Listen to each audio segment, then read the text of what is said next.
Eddard Stark could still hear the echo of hushed voices and the scratch of quills against parchment in the council chamber long after the day's meeting adjourned. He lingered at the table, staring down at the scattered scrolls that bore the crown's seal. Outside, dusk was settling, deepening the shadows in the cavernous hall. Candles flickered in iron sconces around him, their shifting light playing across the floor. The Great Council had recognized Stannis Baratheon as king, the Lannisters had been subdued, and Jaime Lannister remained a captive in a tower cell. The realm stood poised for a fragile peace after so much bloodshed. Yet Eddard sensed how precarious it truly was. Beneath every diplomatic phrase or signet-stamped agreement lay old grudges and wounded pride. Tywin would not soon forget the sight of his forced kneeling before Stannis. House Tyrell, flush with triumph, wished to make the most of its new influence. Renly, who had once harbored ambitions of the crown, presented a polite face to his brother, but Ned saw flickers of frustration glimmering in the younger Baratheon's eyes. In that quiet moment, Eddard recalled how it had all begun with the discovery of Joffrey's illegitimacy. If someone had asked him then whether he could remove the Lannisters from power without plunging the realm into a deeper war, he would have hesitated even to imagine such an outcome. Now, King's Landing remained intact, albeit scarred, and the fighting had mostly ended to the west. An unlikely achievement, but not without cost. Cersei had died beneath the executioner's sword, Tywin Lannister had been humiliated, thousands had perished in skirmishes and sieges, and a new tide of political maneuvering pressed at the edges of peace. He leaned over the table again, reorganizing a few loose parchments, each detailing aspects of the new order. One record concerned the prisoners. Joffrey, locked away in holy confinement. Tommen and Myrcella, retained as royal wards. Jaime, in a guarded cell but still alive because the allies of Stannis deemed him too valuable to kill. On another parchment, he found references to the reparations demanded of House Lannister, which included gold payments and hostages in King's Landing. A third listed new trade concessions to House Tyrell, who had played a decisive role in the victory over Tywin. And so it went page after page, each capturing a small fraction of the sweeping changes that had reshaped Westeros in a matter of months. A knock on the heavy doors drew him from his thoughts. When they opened, a familiar figure stepped inside. Davos Seaworth, the one-time smuggler who had risen in Stannis Baratheon's esteem to become a trusted counselor. Davos gave a respectful bow, the candlelight revealing tired lines on his face. Lord Stark, the king wishes to see you in his private solar before he retires. He has matters to discuss concerning the north. Eddard felt his pulse hitch at mention of his homeland. I'll go to him directly, he replied, carefully collecting his notes. Thank you, Ser Davos. A short walk through winding corridors brought Ned to the king's solar, where a pair of guards stepped aside at his approach. The door opened into a modest chamber hung with maps of the Seven Kingdoms. Stannis Baratheon stood near a brazier glowing with coals, the faint scent of smoke drifting in the air. Fresh bandages peeked out at the collar of the king's tunic, reminders of the wounds he had suffered in battle. His posture was stiff, as if the pain remained. By the window, Renly lounged with arms folded, looking uneasy but dutiful. Stannis gestured for Ned to enter. Lord Stark, he said, voice subdued in the hush of the chamber. I have been reviewing the latest tidings from the north. Your son Robb's forces have dispersed back to their holds, or so the ravens claim. The north stands quiet again. I wonder how soon you mean to return home and whether you intend to remain my hand long enough for the realm's true reconstruction. Ned inclined his head. Your Grace, I've made arrangements to stay as hand for as long as needed to secure stability. But I do hope to return north when the realm no longer requires my guidance. The snows will deepen soon, and my family has been apart from me for far too long. Renly crossed the chamber in a few strides, the golden antler brooch at his shoulder gleaming under the torchlight. We can hardly spare you at this delicate time, Lord Stark. So many lords are still adjusting to the new order. And you have become a symbol of continuity for the realm, Robert's old friend, the moral balance to my brother's stern justice. If you leave too soon, resentments might swell. Ned suppressed a sigh, aware that Renly's words held truth. Part of him longed to be rid of King's Landing and all its intrigues, to sit once more in the great hall of Winterfell with his wife and younger boys, at peace. But the monarchy's foundation still seemed tenuous. Tywin's surrender was humiliating but not guaranteed to last if he perceived any weakness. Mace Tyrell pressed daily for new privileges and offices, while other houses quietly jockeyed for influence. In such times, Stannis needed a moderating presence to keep the realm from tearing itself apart again. Stannis spoke quietly, gaze distant. "I desire order above all, Lord Stark. My reign began amidst bloodshed, but with Tywin subdued, the realm must be governed with a firm hand, yet not so firm as to spark fresh rebellion. You are my hand. Remain in that position until the cracks are sealed. Once spring arrives or the snows grow too thick in the north, we can reevaluate your departure." Ned nodded, feeling the weight of duty descend again. "As you command, Your Grace. I will serve faithfully, as I have." Stannis exhaled, perhaps relieved. "Tomorrow we convene a new session of the Great Council to finalize the structure of the Crown's finances. We must also address House Arryn. Lysa Arryn has refused to send an envoy. I cannot allow the Vale to remain aloof indefinitely. Lady Lysa's refusal to attend me might inspire others to defy the Crown." Renly frowned. She has always been timid, especially since losing Lord Jon. Perhaps a gentle overture will draw her out. Stannis pursed his lips. Gentle overtures have failed. If she will not heed us, we may need to send an armed escort to bring the boy Robert Arryn to the capital. He is the rightful lord of the Vale, and the realm's unity demands that he swear fealty to the Iron Throne. Ned stirred uneasily. Lysa was Catelyn's sister. He remembered her letter that had once implicated the Lannisters in Jon Arryn's death. That spark had helped ignite the revelations leading to this chain of events. She had retreated to the Eyrie and barricaded herself there, refusing to be drawn into the war. Now that the fighting was nearly over, she might fear retribution for having refused to side openly with Stannis. "If you will it, Your Grace, we can attempt one more diplomatic letter. Perhaps my wife's intercession might ease Lysa's fears." Stannis gave a curt nod. "Try it, but if she remains defiant, we must act. The Vale is too large, too important, to be a law unto itself." With that, the king dismissed them. Ned departed, parting ways with Renly in the corridor. Another negotiation was on the horizon, another chance for stubborn pride to spiral into strife. He returned to his chambers, drafted a careful letter to Catelyn asking her to speak with Lysa, and finished well past midnight. As he sealed the scroll, he felt the ache of exhaustion in every limb, as if the city's burdens had settled into his bones. Morning brought a flurry of tasks. In the throne room, the Great Council assembled under the watch of gold cloaks and banners bearing the crowned stag. Lords from the Stormlands, the Reach, the Riverlands, and beyond gathered to shape the policies that would govern the next stage of reconstruction. The old feuds still simmered beneath every speech. Mace Tyrell demanded full control of certain Crownland ports. Lord Tarly, nominally allied to Tyrell, suggested new taxes on goods from the Westerlands to punish Tywin further.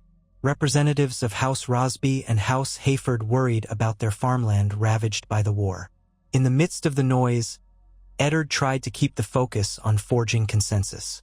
Sitting upon the Iron Throne, Stannis listened to the arguments with stern detachment. At his side stood Davos, while Ned, as hand, occupied a seat just below. The discussion turned heated when Tyrell's envoy implied that some lands near the Mander, formerly promised to the crown, should revert to Highgarden in compensation for their war effort. Stannis's face betrayed his impatience. Eventually, the king's voice rose over the tumult. "Enough! We are one realm, not a patchwork of petty fiefs to be bargained over like scraps at a feast. Our victory over Tywin required many sacrifices. Therefore, any proposal that subjugates one region to another for private benefit is denied. We shall create a commission, Lord Stark, you will oversee it, to evaluate rightful boundaries and ensure no house seizes advantage unfairly." Mace Tyrell bristled, but he dared not openly challenge the king's edict. especially not here in front of half the realm's noblemen. He inclined his head reluctantly, while others whispered approval. Ned knew it would be no simple task. Balancing the claims and counterclaims that had erupted from the war would test even the most cunning administrators. Yet perhaps this was how the realm healed. Not through grand pronouncements, but through careful adjudication of land, law, and restitution. Late that afternoon, Ned held his first meeting of this new boundary commission in a small council room off the main corridor. The participants included envoys from the Tyrell, Tarley, Rosby, and Hayford families, along with a junior clerk from the Master of Law's office to take notes. They spread out old maps, half-burned or water-stained from the chaos of the previous months, and tried to pinpoint which tracts of farmland had been under dispute. The conversation was tedious, the lords suspicious of each other's motives, but Ned pressed on, maintaining a calm neutrality. In that setting, he felt more like the Lord of Winterfell again, a keeper of order who listened to grievances and handed down balanced judgments. Yet he could not dismiss the difference. Back home, the disputes involved far fewer participants, and the stakes were simpler. Here, every small matter could ripple outward, entangling houses across multiple regions. A misstep could reopen wounds, fueling resentments that might erupt in violence all over again.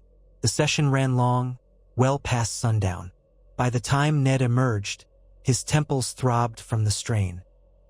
He gave a short nod to the gold cloak standing guard and made for the Tower of the Hand, only to be intercepted by a page announcing that Lord Baelish wished to speak with him at once. Ned stifled a groan. Peter Baelish rarely requested an audience without an ulterior motive, but ignoring him might invite mischief.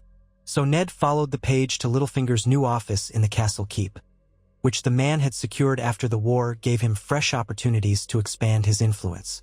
He found Peter Baelish sitting at a polished table, working by lamplight.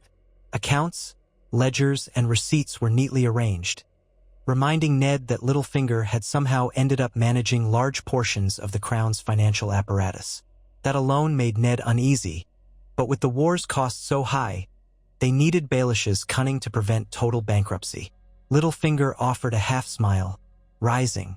"Lord Stark, you look as though you've been wrestling boars again. The realm's finances must be a duller opponent, but no less formidable, I assure you." Ned exhaled. "You wish to see me, Lord Baelish?" Peter gestured to a ledger. "A matter of coin, as always. The Crown owes vast sums to the Iron Bank. We have open accounts with the Tyrell gold vaults and certain Braavosi moneylenders. War is expensive, and though Tywin's restitution helps, it is not enough to balance the books in one stroke. If we do not find new streams of revenue, the monarchy may slip back into crushing debt. That seldom bodes well for a new regime's stability." Ned frowned, knowing the truth of it. Robert had left the treasury in shambles, and the war had drained it further. "What do you propose?" Peter sighed theatrically. "I've run some calculations.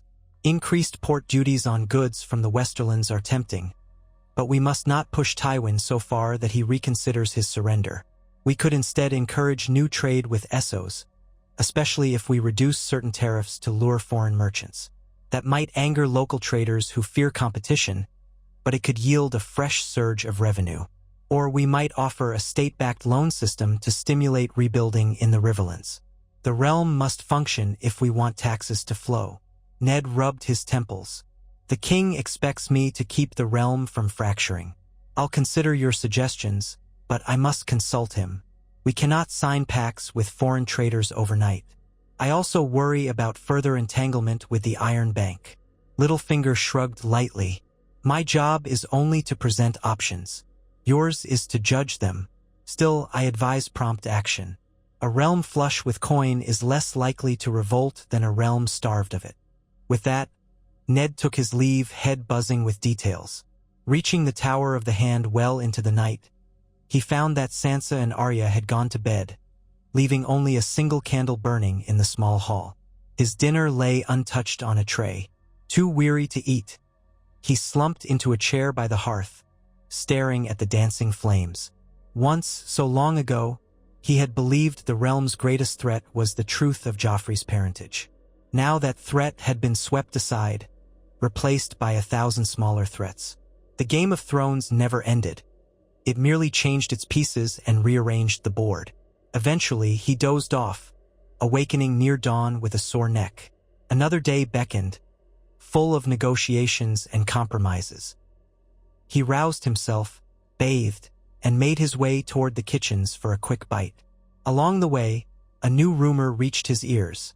A certain Red Priestess had arrived in King's Landing, said to be traveling from Dragonstone at the king's behest.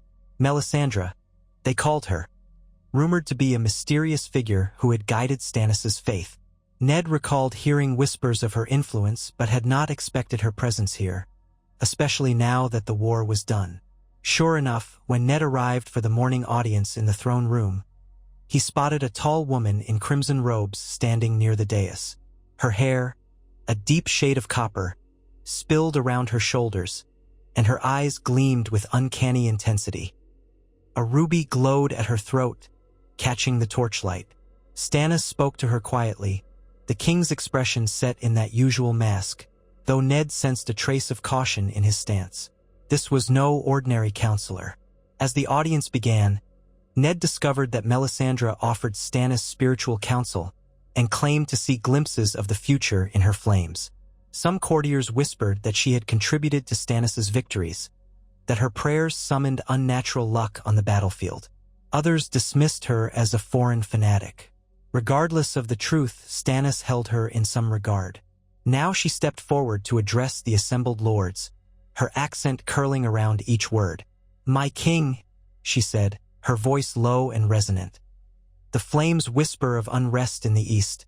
I have seen shadows stirring across the narrow sea. The realm is safe for the moment, but you must remain vigilant. Old powers awaken, and prophecies yet unfulfilled may soon come to pass. Stannis' frown deepened. We have heard rumors of that Targaryen girl lingering in Essos. Is that what you speak of? Melisandre's lips curved slightly. She is part of the design, but not the whole. Even now, across the sea, the dragon stirs in unexpected ways. Yet do not let fear of distant shadows distract from the tasks at hand. You have much to rebuild here, and the storms of winter approach. Ned exchanged a glance with Renly, who stood off to the side. Neither entirely trusted Melisandre's cryptic warnings. The Targaryen threat was real enough, though it was said the last Targaryen daughter was still gathering her strength. For now, the realm was exhausted. Another war might be beyond it. Even Stannis, for all his stern resolve, could not lightly launch any expedition across the sea. So the matter was set aside, overshadowed by immediate concerns. But Ned could not forget Melisandre's quiet confidence, nor the subtle awe in the eyes of some courtiers who listened to her. She had a presence that unnerved him. After the day's audience, Ned found himself cornered by Varys in a torchlit corridor. The Master of Whisperers smiled that small, watchful smile. "Lord Stark, do you believe we have peace at last?" Ned arched an eyebrow. "Why do you ask, Lord Varys? You of all people must know how precarious peace can be." Varys inclined his bald head. "Indeed, I live by the knowledge that peace is a bird whose wings might snap at any moment. I merely wondered if you sensed new threats, beyond those at our doorstep. The Targaryen girl leaps to mind, but so do other players. The Greyjoys remain quiet now, yet their memory of defeat by Baratheon's steel might fade. The Dornish, too, have their grudges." A sigh escaped Ned's lips. "We can't fight every possible foe at once. The best we can do is strengthen the realm from within. A united Westeros is a deterrent to any external threat." Varys' smile did not reach his eyes. "Wise words, my lord. I hope the lords of Westeros remember them." With that, the spider departed, leaving Ned uneasy. Were they to live forever with one eye on the horizon, waiting for the next conflict? Perhaps that was the reality of the Seven Kingdoms, especially in a city as riddled with plots as King's Landing. If so, Ned could only persevere, forging alliances, healing rifts, and hoping that time would dull the edges of resentment. Over the weeks that followed, he labored at his duties, gradually knitting the realm's wounds. Messages came from the riverlands indicating that harvests there might be salvageable if winter arrived late. The Tullus and their vassals worked with crown engineers to rebuild burned villages. From the Westerlands, Tywin's forced cooperation saw some measure of order restored, though the old lion was rumored to brood in Casterly Rock, seething at the subjugation.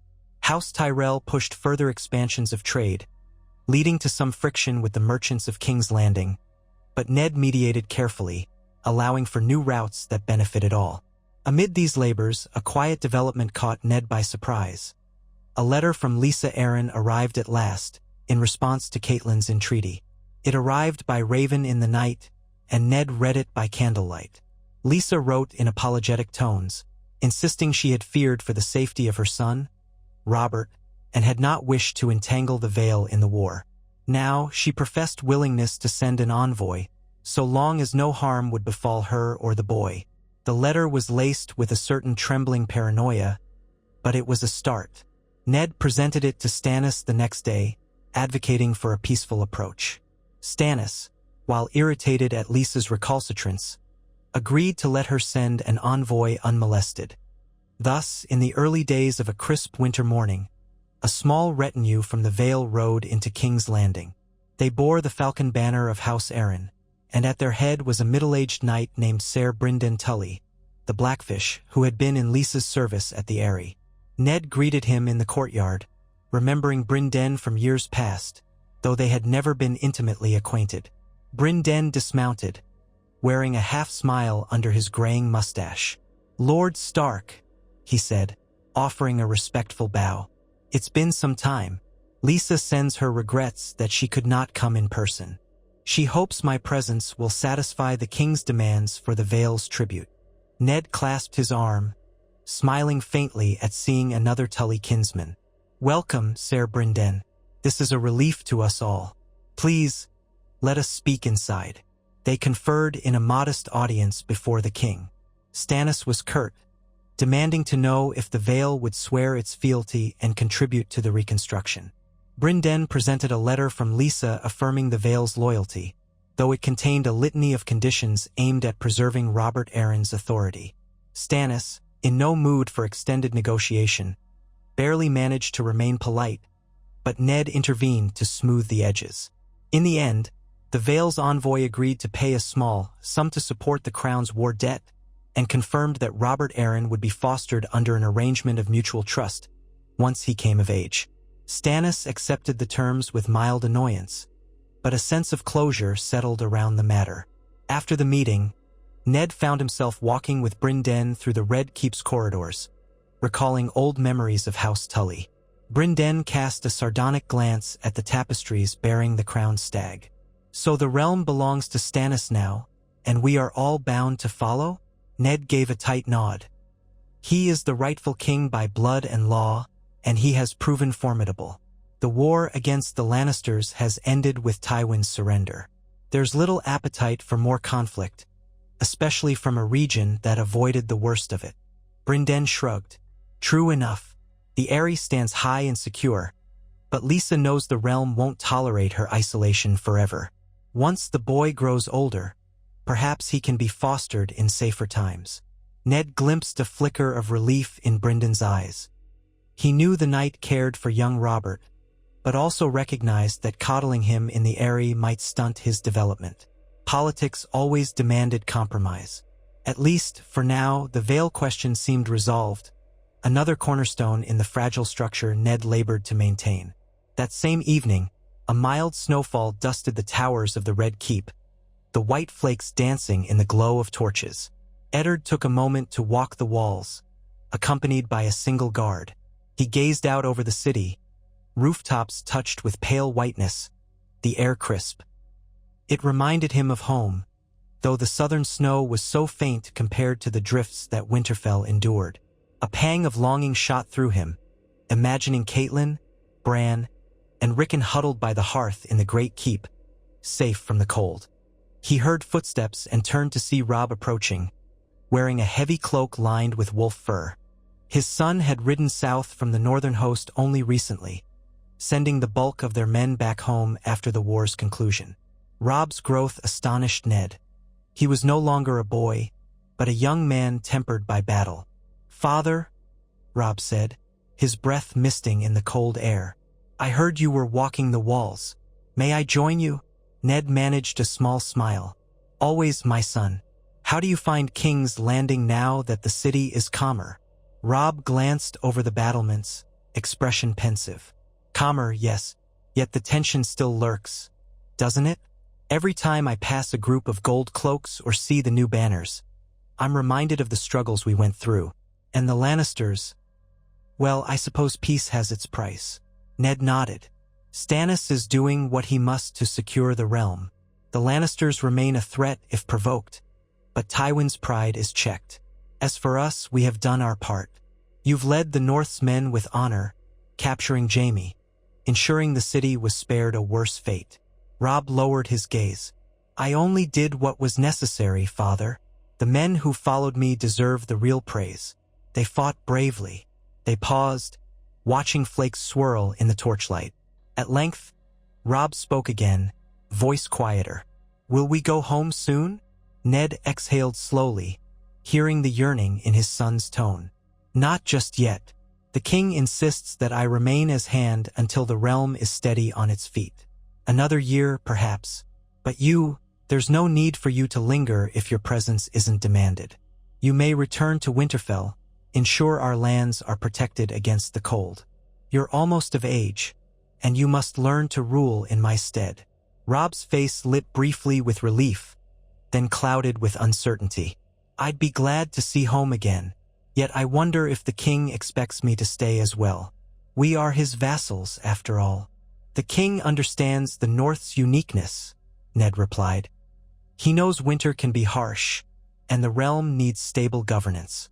If I remain as hand, that's enough of a Stark presence here. You can go with the king's blessing. I'll make it clear he owes you that courtesy." Robb nodded, eyes drifting to the faintly illuminated city below. "Then I'll prepare. The men who stayed with me can accompany me north. We'll ensure the roads are safe and see about restocking Winterfell's granaries." Ned placed a hand on Robb's shoulder. "That is wise. I'm proud of you, my son. You've grown much since we first rode south." Robb smiled, the lines of youth still visible in his face, but tempered by the burdens he'd borne. In that moment, Ned felt a flicker of hope that the North would remain secure, and that the future might hold some measure of peace for his family. Perhaps this war and the coup that began it had carved a path to something better. He prayed the gods would spare them from further calamity. Not long after, the day came for Robb's departure. Ned accompanied him to the city gates along with a small retinue, including several northern knights who had remained. Sansa and Arya bid Robb farewell, hugging him tightly. Sansa's tears glistened in the morning light, while Arya tried to appear stoic. Robb patted his youngest sister's head, reminding her to keep practicing her sword forms. To Sansa, he whispered that he would pass greetings to their mother at Winterfell. Then he mounted his horse, leading the group out. The city gates swung closed behind them, and Ned watched until the dust of their passage settled, feeling both pride and sorrow. Afterward, Ned returned to the Red Keep to continue his duties, but the castle felt emptier without Robb. He focused on the Boundary Commission, on reconciling old disputes, on quieting the merchants who bickered over new trade rules, on conversing with the Crown's Master of Laws about reorganizing the City Watch. Each day brought fresh challenges, but also small victories, as lords accepted new boundaries or trade routes prospered. The realm was learning to function under King Stannis' regime. One afternoon, as Ned crossed the courtyard, a page hurried up to him with an urgent summons. Jaime Lannister had requested an audience. That was unexpected. Jaime remained a prisoner, albeit a somewhat privileged one, allowed occasional exercise in the yard under heavy guard. Stannis had refused any notion of releasing him. Tyrion was permitted short visits, but the rest of the Lannisters had returned to the Westerlands, leaving Jaime quite isolated. Why would he want to speak to the hand of the king now? Ned proceeded to the tower where Jaime was kept. The guard at the door looked uneasy, but he swung it open. Inside, Ned found Jaime seated on a plain wooden bench, his gilded hair duller than usual, stubble on his jaw. He glanced up, eyes narrowed, but his familiar arrogance flickered in the half-light. "Stark," Jaime said, "I hear you're the one actually running things while Stannis hovers in the background. So it's you I must speak to." Ned remained standing, arms folded. "What is it you want, Kingslayer?" The old bitterness stained his tone. He remembered too well how Jaime had once sat upon the Iron Throne after slaying the Mad King, how he had fathered Cersei's children, indirectly launching this entire crisis. Jaime's jaw tightened at the insult, but he forced a casual shrug. "What I want is to see an end to this pointless captivity. I've offered my ransom, my oath not to raise arms against Stannis, everything short of flaying myself, yet I remain locked up. The war is done, the realm is at peace. My father has already sworn fealty. Why keep me here?" Ned stared at him. "Because the king does not trust your vow, not after all you've done. You fathered children with your sister, conspired to place a false heir on the throne, and murdered the rightful monarch. Though Aerys was mad, it was still regicide. Have you forgotten all that?" Jaime's lips curled in a bitter smirk. "I recall quite well, but if King Stannis wanted me dead for those crimes, he would have lopped off my head by now, as he did with Cersei. Instead, he keeps me breathing. That suggests he wants leverage, not justice." "That is within his right," Ned said flatly. "What are you asking of me? That I argue for your release?" Jaime's green eyes flickered with something like desperation. "Yes, argue that I might serve better as a sworn sword than as a prisoner. What good am I in a cell? Let me take the black if nothing else. The Night's Watch is a time-honored solution for men who can't remain in the realm." Ned did not expect that. "You would go to the wall?" Jaime shrugged with deliberate nonchalance. "It's better than rotting here, and it might amuse me to see your frosty northern wastes. Would that not atone for some of my sins, to spend the rest of my days defending the realm from the cold?" Ned frowned. Jaime's cynicism clashed with the seriousness of that vow. But perhaps the notion had merit. Exiling Jaime to the wall would remove him from the Game of Thrones, ensure he could not champion any Lannister rebellion, and might be enough of a gesture that Tywin would not rage anew. Yet would Stannis accept it? The king despised all forms of leniency when it came to traitors. "I will consider it," Ned said carefully, "but the final decision rests with King Stannis." Jaime made a show of sweeping his hands wide.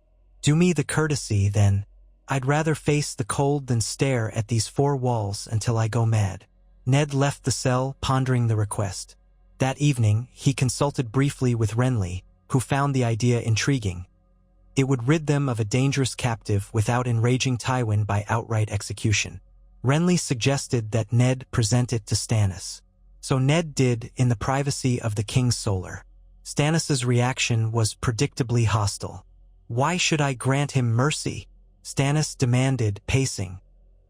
"He murdered his king, fathered bastards with his sister, and defied the rightful line. He aided Cersei in her treasons. I've half a mind to place his head on a pike." Ned kept his voice calm. "All that is true, your grace, but consider what it gains the realm.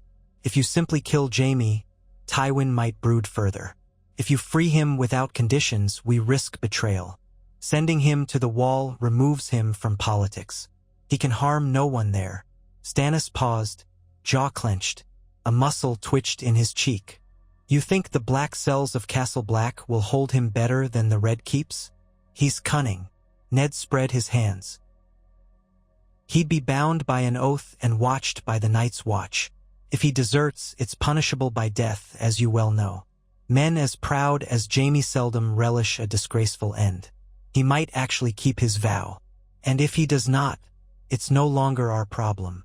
Stannis studied Ned's face, then turned to stare into the brazier's coals. "Very well, I'll consider it, but I will not appear soft. If Jaime wants the black, he must beg for it publicly, renounce his family claims, and vow to never set foot in the South again." Ned inclined his head. "I will see he does so, and if he refuses, that is the end of it." The following day, Ned delivered the king's terms to Jaime in his cell. The Kingslayer listened with a half-smile, then let out a long breath. A public humiliation before I take the black. It's more than I expected, but so be it. Better than idling here for the rest of my life. Thus, in a gathering arranged in the throne room, smaller than the typical court sessions but with enough witnesses present, Jaime Lannister knelt before King Stannis to beg permission to take the black. He had to renounce any claim to Lannister inheritance, forswear any future alliance with House Lannister, and swear fealty to the Night's Watch in full hearing of the realm's representatives. Stannis, face cold, listened as Jaime spoke the words, each a blow to his old pride. The silence in the hall was profound when Jaime finished. Some of those present, including Tyrion, watched with conflicting emotions. Tyrion's face was unreadable, but Ned sensed sorrow within the dwarf's eyes. When it was done, Stannis rose from the Iron Throne and pronounced Jaime's sentence commuted to exile at the Wall, to serve in the Watch until his dying day. The hush broke in murmurs. Tyrion stepped forward, his voice subdued as he thanked the king for sparing his brother's life. Stannis responded with a curt nod, dismissing Tyrion's gratitude. Ned, from his vantage, merely hoped this solution would truly end any threat Jaime might pose. Time would tell. In the days that followed, Jaime was prepared for the journey north under heavy guard, an escort that would ensure he reached Castle Black with no chance to slip away. Tyrion requested to ride with him part of the way, but the king refused, insisting Tyrion remain in King's Landing as a living reminder for House Lannister to keep the peace.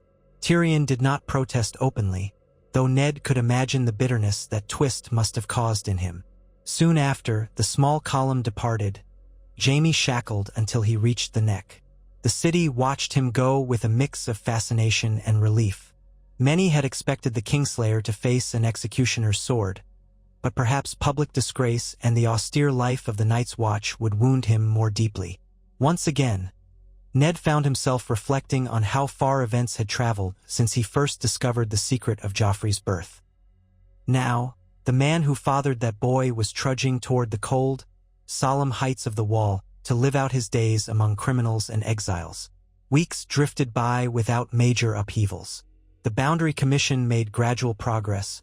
Lords squabbled but eventually conceded to new lines. Winter's chill deepened, blanketing the fields around the city in pale frost. In the Red Keep, feasts became fewer. Stannis was not inclined to lavish entertainments. Instead, the king busied himself with strengthening the royal fleets and rewriting certain codes of law. Lords came and went, grumbling about taxes or petitioning for offices. Peter Baelish manipulated the coin flow to keep the crown afloat, while Varys whispered of possible stirrings overseas. Then, one brisk morning, an unexpected raven arrived from the citadel in Old Town. The message was short, bearing the seal of the Archmaester of Astronomy. It stated that the White Ravens had been released, heralding the official onset of winter. In Westeros, the change of seasons was no mere matter of the calendar.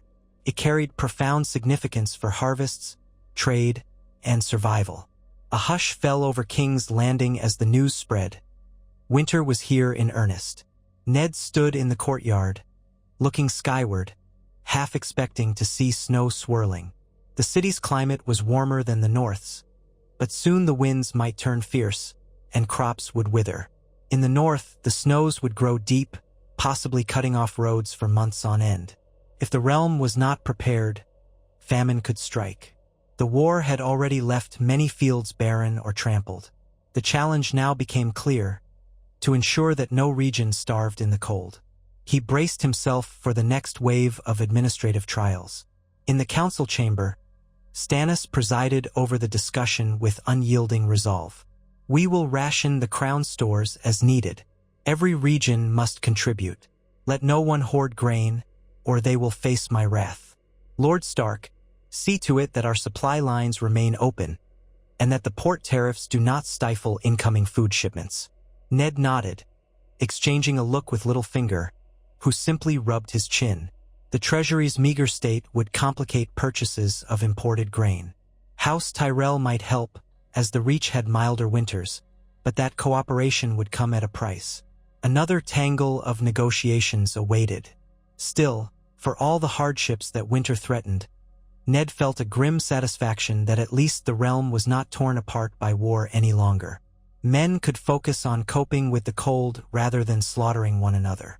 The wariness remained, of course. Tywin's surrender, the Targaryen question, the uncertain stances of Dorne and the Iron Islands. These all hovered on the edge of concern. But for the moment, the kingdom was not bathed in blood.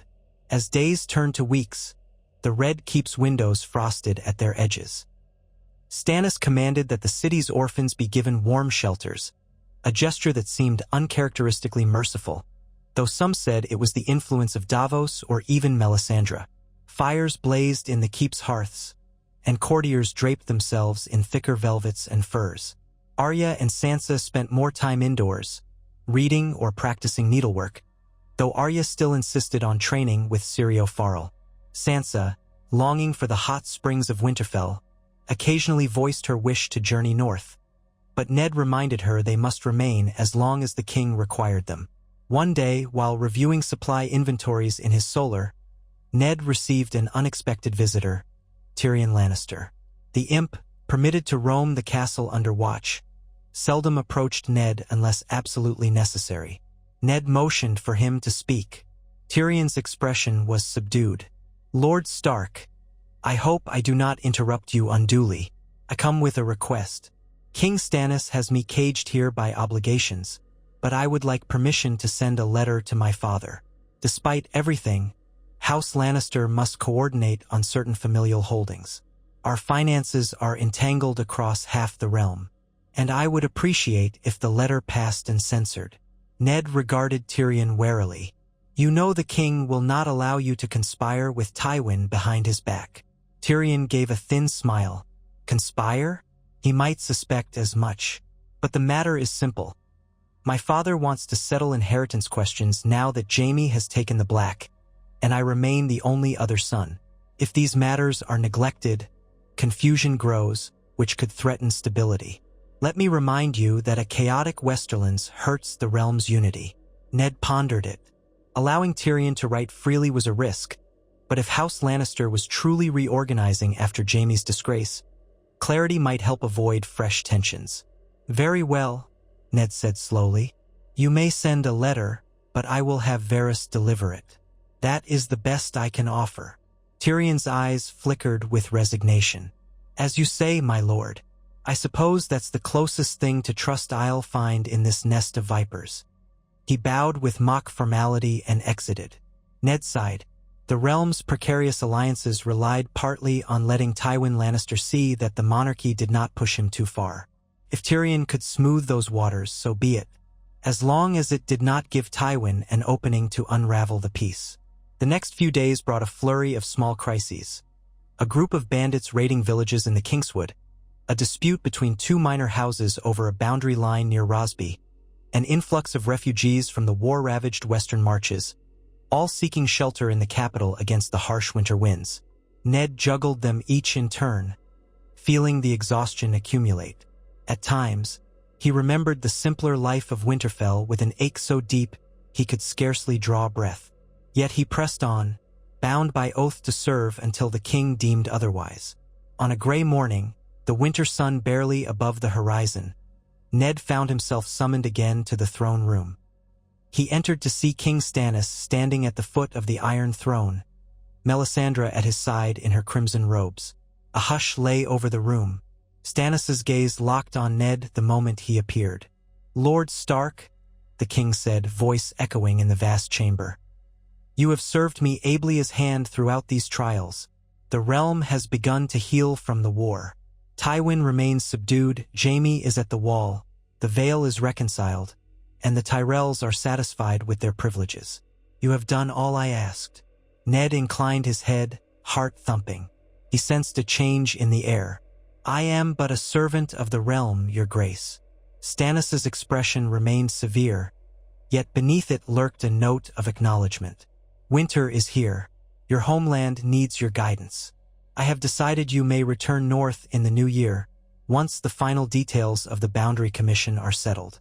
I will name a new hand, likely Ser Davos or another close counselor, to maintain discipline here.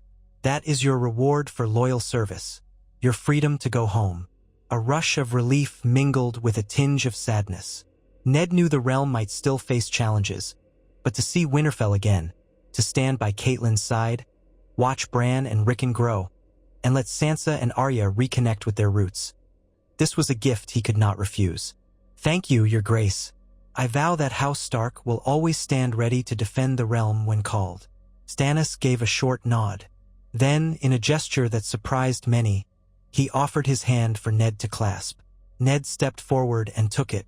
Melisandre watched with enigmatic eyes, and the lords arrayed around the throne murmured. Stannis turned to them, voice rising. "Let all know that Eddard Stark is an honorable man. He came to King's Landing in dark times, removed a false king from the throne without igniting the entire realm in flames, and led us through war into peace. If any speak ill of him, they will answer to me."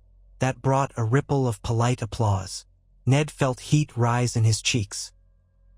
He had not asked for such recognition, but perhaps it was the king's way of ensuring no one questioned his departure or labeled him a traitor. The moment passed, and the day's court proceeded with routine matters.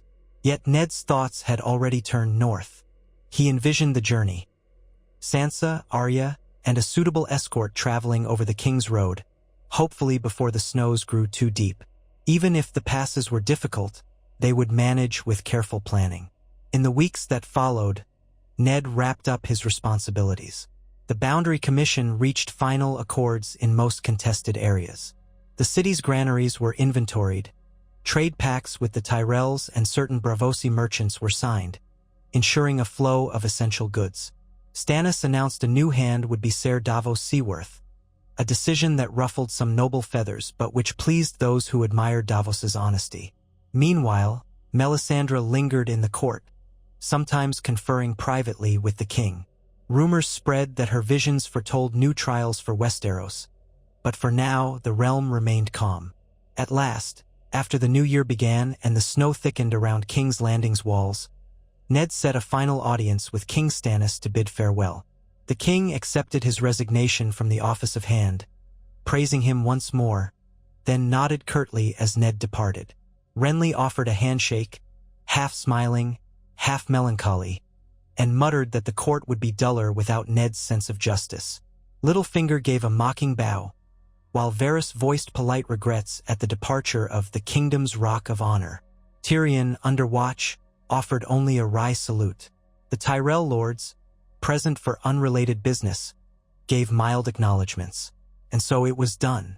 That morning, Ned gathered Arya and Sansa in the courtyard. Each wore warm cloaks trimmed with fur. The gold cloaks parted, letting them exit the Red Keep's gates. A column of Stark men-at-arms, along with some knights loyal to the north, awaited them by the city gates, horses stamping in the cold. A hush of falling snow muffled the usual city clamor. Citizens paused to watch them pass, some doffing caps in gratitude, others simply curious. Eddard Stark had, after all, played a pivotal role in changing the city's fate. At the city gates, Ned turned for a final glimpse of King's Landing, the towers and walls dusted white, the banners flying in a chill breeze. He inhaled, exhaling a frosty breath, remembering all that had transpired. His arrival with Robert's request to serve as Hand, the revelations about Joffrey, the swift coup that removed Cersei and her false heirs, the aftermath of war, the execution of the Queen, Stannis' rise, Tywin's surrender, Jaime's exile to the Wall. So much had occurred within those walls. Sansa rode up beside him, peering back. "Father, do you think we shall ever return here?" Ned glanced at her pale face, noticing how she had matured.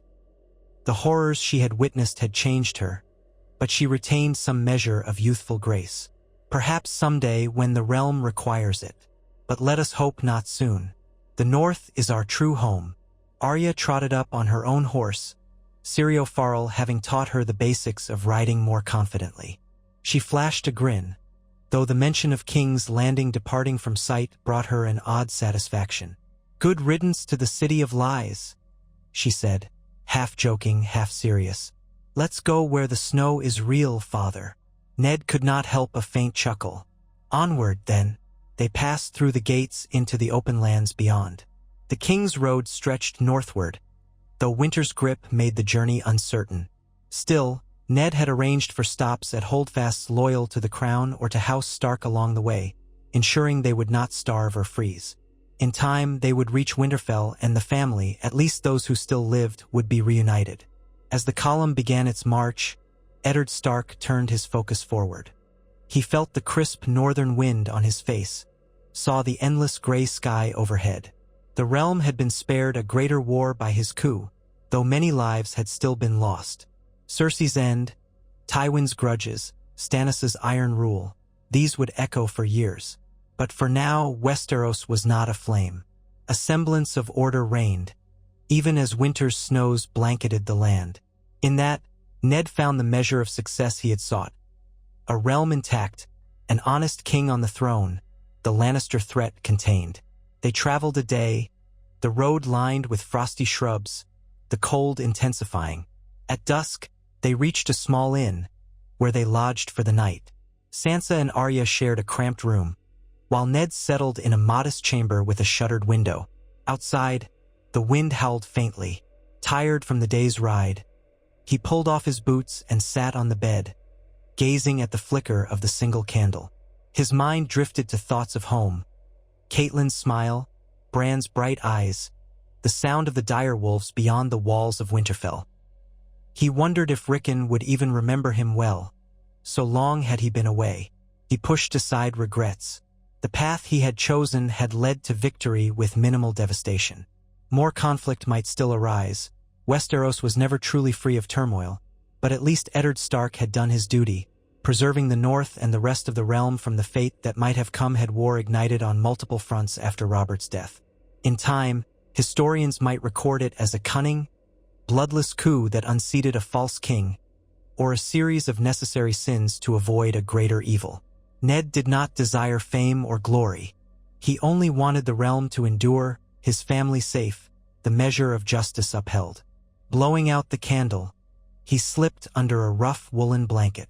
As the darkness claimed the room, he closed his eyes, picturing Winterfell's ancient halls and the godswood with its heart tree, the red leaves drifting onto fresh snow. He could almost smell the pine in the crisp northern air. For the first time in many moons, he felt a calmness in his heart, as though the worst of the storm had passed. Sleep came swiftly. In the days and weeks that followed, the journey continued. Snow thickened, blanketing the roads. The travelers endured patches of ice, sometimes dismounting to lead their horses when the footing was treacherous. Yet there were also moments of beauty.